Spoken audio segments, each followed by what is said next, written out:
दरअसल जो जांच अधिकारी हैं वो इस बात को लेकर शक कर रहे हैं कि वो बहुत सोच समझकर बहुत ही धीरे से जवाब दे रहा है, जिस पर शक गहरा रहा है कि वो सोचे समझे तरीके से ही सारे जवाब दे रहा है। और इसीलिए अब ये पोस्ट नार्को टेस्ट भी होना है। जो सवाल उसके सामने रखे गए नार्को टेस्ट के दौरान, वही सारे सवाल अब एक बार फिर से तिहाड़ जेल में होंगे। सुबह 10 बजे से प्रक्रिया शुरू होगी और 3 बजे तक चलनी है। 4 फॉरेंसिक टीम के अधिकारी होंगे, एक जांच अधिकारी जो इस पूरे मामले में शुरू से ही जांच कर रहे हैं वो मौजूद होंगे।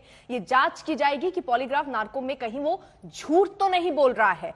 यह भी शक गहरा रहा है पुलिस को कि जिस वक्त उसको पहली बार पूछताछ के लिए बुलाया गया, उस वक्त भी श्रद्धा के शव के टुकड़े कुछ उसके घर में उस वक्त मौजूद थे। पुलिस को अब कई एंगल पर शक है, इसीलिए सारे सवाल। अभी मोबाइल बरामद नहीं हुआ है। सवाल ये नार्को टेस्ट में आफ्ताब से पूछा गया कि श्रद्धा का मोबाइल उसने कहां फेंका है।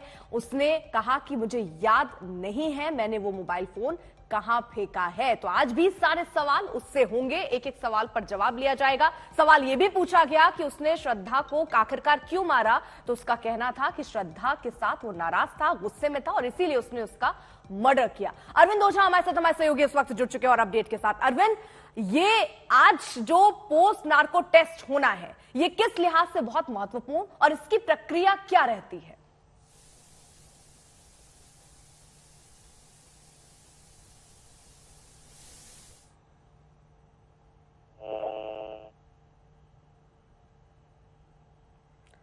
अरविंद, आपकी आवाज ठीक ढंग से नहीं पहुंच रही। एक बार फिर से कोशिश कर रहे हैं कि आपकी आवाज पहुंचे। तब तक आपको बता दें 10 बजे, यानी देखिए समय हो चुका है, 10:07 हो रहे हैं। कुछ ही देर में ये प्रक्रिया शुरू होगी। सारी व्यवस्था जो है वो तिहाड़ जेल में ही की गई है। वहीं पर आफ्ताब का ये टेस्ट होना है।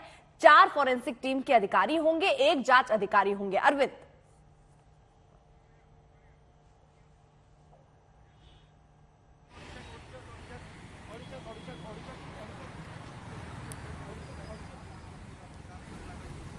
अरविंद आवाज पहुंच रही हो तो बताइए क्या रहने वाली है प्रक्रिया? जी बिल्कुल, देखिए जो पोस्ट नार्को टेस्ट इंटरव्यू है आपसे कुछ देर बाद इसी तिहाड़ जेल नंबर 4 में, आपको बताऊं यहीं पर आफ्ताब बंद है और यहीं पर वो प्रक्रिया शुरू होने वाली है। तकरीबन 10 बजे से 3 बजे तक ये पूरी प्रक्रिया चलेगी। एफएसएल की टीम के 4 मेंबर वो आएंगे, साथ ही साथ श्रद्धा हत्याकांड की जो जांच कर रहे हैं वो जांच अधिकारी वो यहाँ पर आएंगे। पोस्ट नार्को टेस्ट इंटरव्यू दरअसल नार्को टेस्ट के बाद किया जाता है। नार्को टेस्ट के दौरान अर्पिता जो अक्यूज्ड है उसको एक तरीके का ड्रग दिया जाता है जिससे वो सेमी कॉन्शियस होता है।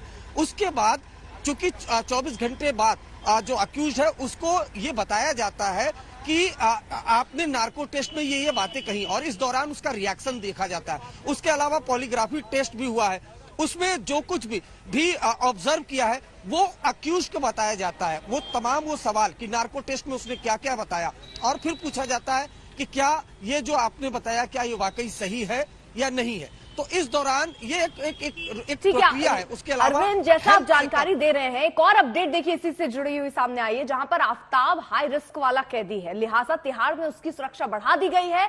24 घंटे कैमरे से उस पर नजर रखी जा रही है। और इसी दौरान तिहाड़ जेल सूत्रों ने आफ्ताब के बैरक में एक दिलचस्प बात देखी है। उनके मुताबिक जेल नंबर 4 में बंद आफ्ताब समय बिताने के लिए शतरंज खेलता है। उनके मुताबिक शातिर आफ्ताब शतरंज का शौकीन है और यह भी दिलचस्प है कि अपने बैरक में वो शतरंज की बिसात बिछाता है, लेकिन खिलाड़ी अकेला वही होता है। दोनों तरफ की चाल आफ्ताब अकेले ही चलता है, यानी वो एक साथ 2 खिलाड़ियों की चाल अकेले ही चलता है। श्रद्धा मर्डर केस में आफ्ताब जितना सहज दिख रहा है, उसकी एक वजह यह भी मानी जा रही है कि वो पुलिस और जांच एजेंसियों की हर चाल को भी पहले ही भांप लेता है।